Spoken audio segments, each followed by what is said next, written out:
예수님께서 천국을 비유로 말씀을 해주셨습니다. 포도원에 주인이 있었어요. 이 주인은 포도원을 운영합니다. 여러 가지 일들이 참 많아요. 그래서 이 주인이 품꾼을 부르러 농장 밖으로 나갑니다. 1절에 보니까 이른 아침에 나갔대요. 포도원 밖에 나가보니까 일이 없어서 일을 기다리는 사람들이 보여.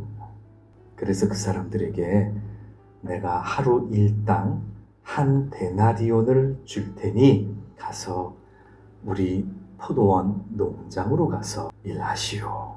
일거리가 없던 그 사람들 참 반갑겠죠. 나를 부르는 사람이 있었네.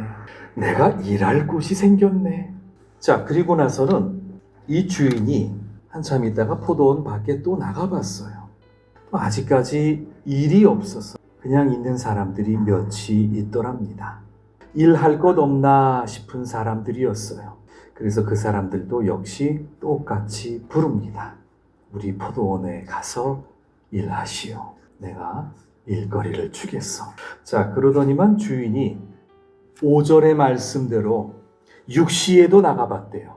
9시에도 나가봤대요. 그런데 여전히 사람들이 있더라는 겁니다. 할 일이 없어서 혹시 누가 나를 부르나 하면서 있었던 사람들이었습니다. 자, 이제 일이 마감이 되어서 주인이 품꾼들을 전부 부르지요. 일당 주어야 하겠지요.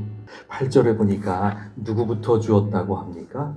나중에 온 사람부터 주었대요. 오후 5시에 온 사람 1시간 일을 했으면은 이거 얼마를 받아야 됩니까? 하루 일당을 온전히 받을 수 있을까요? 자, 그랬더니 그 주인이 그 오후 5시에 온 사람들에게도 하루 일당을 고스란히 지급을 하더랍니다. 아니, 그 정도면은 새벽 6시부터 온 사람들은 더 받아야 되지 않겠습니까? 그런데 그 사람들도 똑같이 한 데나리온을 받게 됩니다. 오늘 말씀 본문은 일찍 온 사람들이 그 주인에게 원망하면서 하는 말이었어요. 12절에 보니까 나중에 온 자들은 1시간밖에 일하지 않았는데도 더 많이 일한 우리는 왜 똑같습니까? 더 줘야 되는 거 아닙니까? 여기서 등장하는 포도원, 하나님의 나라입니다. 내 아버지의 집, 주의 나라. 그러면 그 주인은 하나님이 되겠지요. 농장 밖은 뭘 말할까요? 세상입니다.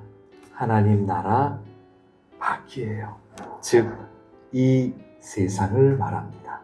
그때 그 길거리에서 아무 할 일이 없이 그저 그냥 앉아 있었던 그 사람들, 이 사람들은 누굴까요?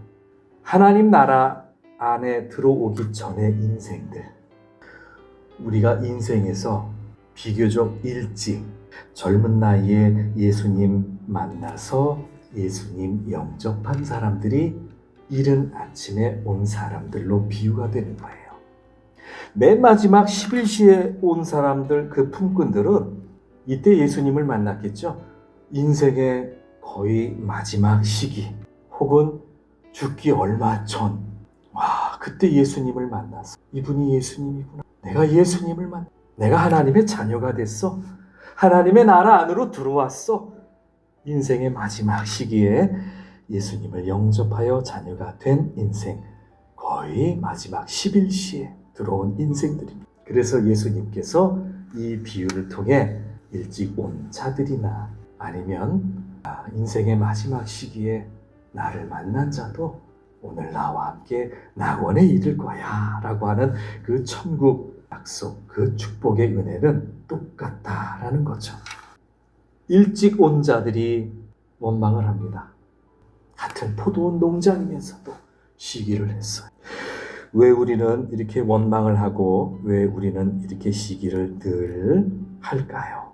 하나님이, 그 주인이 오후 5시에 길에 나가서 당신도 일해보시오 라고 그 사람을 불러서 포도원 안에 넣어주셨는데 마침 그 사람이 다름 아닌 내 아들이었다면 시기가 날까요? 나는 왜 늦게 온 그 품꾼들 은혜를 베풀지 못하고 왜 인생했을까요? 그 인생도 예수님의 피가 흐르고 있다는 걸 알고 싶지가 않아서, 그래서 원망이 나오고, 그래서 시기가 나오고, 그래서 내 마음에 사랑이 부족했던 거였습니다. 기도 제목이 생겼네요. 이게 우리 기도 제목이기를 바랍니다. 하나님 나라 안에서 우리는 같은 피, 같은 가족이고 형제이고 자매인 것을 알게 해달라고 기도합시다. 예수님의 같은 피라는 걸 내가 받아들이게 해주세요. 기도하시기를 바라요.